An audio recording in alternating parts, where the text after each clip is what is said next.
Hello students, आज हम पढ़ेंगे हमारे अदर वेक्टर्स प्लाज्मिड्स, ट्रांसपोजॉन्स एंड रिट्रोपोजॉन्स। सबसे पहले हम पढ़ेंगे प्लाज्मिड्स।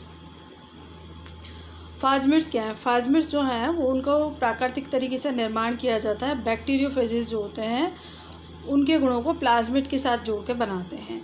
रिकॉम्बिनेंट प्लाज्मिड में बाहरी डीएनए निवेशित करने के लिए प्लाज्मिड की एक कॉपी को छोड़कर बाकी सारी कॉपी हटा दी जाती है तथा इसके स्थान पर आउटर डीएनए जो है वो इसमें इंसर्ट कर दिया जाता है।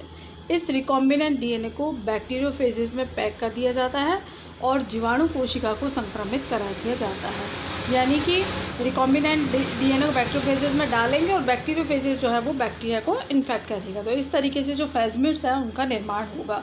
प्लाज्मिड प्लस बैक्टीरियोफेजेस, इन दोनों को मिलाकर के बना है प्लाज्मिड्स। नेक्स्ट हम पढ़ेंगे ट्रांसपोजॉन्स। ट्रांसपोजॉन्स क्या है? जैसे कि नाम से ही पता चल रहा है, ट्रांसफ़र से बना है ट्रांसपोजॉन्स। तो ये एक स्थानांतरणशील या ट्रांसफरेबल जेनेटिक एलिमेंट है, डीएनए खंड है जो कि प्रकृति में कई प्रकार के म्यूटेशंस को उत्पन्न करते हैं। ये जो ट्रांसपोजेबल एलिमेंट्स है, जेनेटिक मटेरियल है, ये संरचना और जेनेटिक्स में एक सेपरेट डीएनए सेगमेंट है जो एक गुणसूत्र में एक स्थिति से दूसरी स्थिति में नॉन होमोलॉगस क्रोमोसोम में गति कर सकते हैं। यानी कि एक गुणसूत्र से दूसरे गुणसूत्र पर ये जंप कर जाते हैं। कैसे? होमोलॉगस के बीच नहीं होगा, समजात के बीच में नहीं, ये होगा असमजात गुणसूत्र के बीच में। इनकी जो खोज है वो की थी हेजेस एंड जैकब्स ने 1974 में। इन्हें पहले जंपिंग जीन के नाम से बारबरा मैक्लिंटॉक ने 1950 में मक्का में खोजा था। उन्होंने देखे थे कि मक्का के 9वें 10वें गुणसूत्र में जो है दानों में अंतर था, कुछ लाइट कलर थे, कुछ डार्क कलर थे। तो इसका कारण क्या था कि जो जीन्स हैं वो जंप करके अपनी पोजीशन चेंज कर लेते थे, तो वो जंपिंग जीन की वजह से उनमें कलर में अंतर था, इसलिए इनको नाम दिया। क्योंकि जंप कर रहे हैं और ट्रांसफ़र हो रहे हैं, अपनी पोजीशन चेंज कर रहे हैं, इसलिए इनको नाम दिया ट्रांसपोजॉन्स। तो ये ध्यान रखिएगा कि जंपिंग जीन के नाम से सबसे पहले बारबरा मैक्लिंटॉक ने 1950 में मक्का पे इसको खोजा था। अब इनकी स्ट्रक्चर कैसी होती है? ट्रांसपोजॉन्स का अर्थ है कि डीएनए का एक खंड जो एक गुणसूत्र से या एक गुणसूत्र से दूसरे गुणसूत्र में अपनी पोजीशन को बदलने की क्षमता रखता है। तो एक जटिल स्थानांतरणशील तत्व है। इसकी संरचना जो है प्रोकैरियोट्स और यूकैरियोट्स दोनों में लगभग एक जैसी होती है।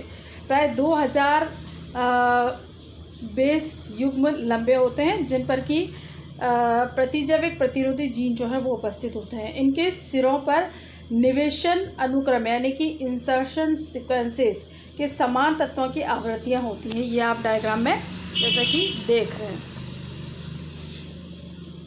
ये डायग्राम में तो यहाँ पर ये जो है ये इंसर्शन सीक्वेंस, ये जो येलो पार्ट है वो इंसर्शन सीक्वेंस है और ये जो रेड पार्ट है वो है प्रतिजैविक प्रतिरोधी जीन। नेक्स्ट है रेट्रोपोजॉन्स। तो रेट्रोपोजॉन्स क्या है? रेट्रोपोजॉन्स ये भी आर्टिफिशियली, ये क्या है कि मैमेलियंस के जो जीनोम है, जीनोम क्या है? Total genetic material.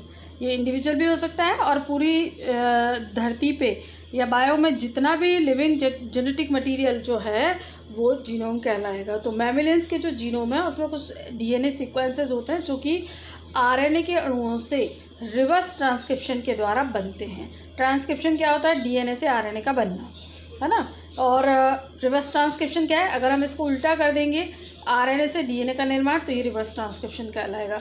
तो जो डीएनए में क्या है, मैमेलियंस के डीएनए में कुछ ऐसे सीक्वेंस हैं जो कि आरएनए अणुओं से रिवर्स ट्रांसक्रिप्शन के द्वारा बनते हैं, इन्हें कहेंगे रेट्रोपोजॉन्स। इनमें ट्रांसपोजॉन्स की तरह ट्रांसफ़र होने की क्षमता नहीं होती। अब इसका एग्जांपल जैसे कि यूकैरियोट्स में स्यूडोजीन्स। तो ये हमारे वेक्टर्स जो है वो पूरे हो गए और नेक्स्ट हम जो है उसके बाकी जो स्टेप्स हैं अगले वीडियो में उन्हें स्टडी करें।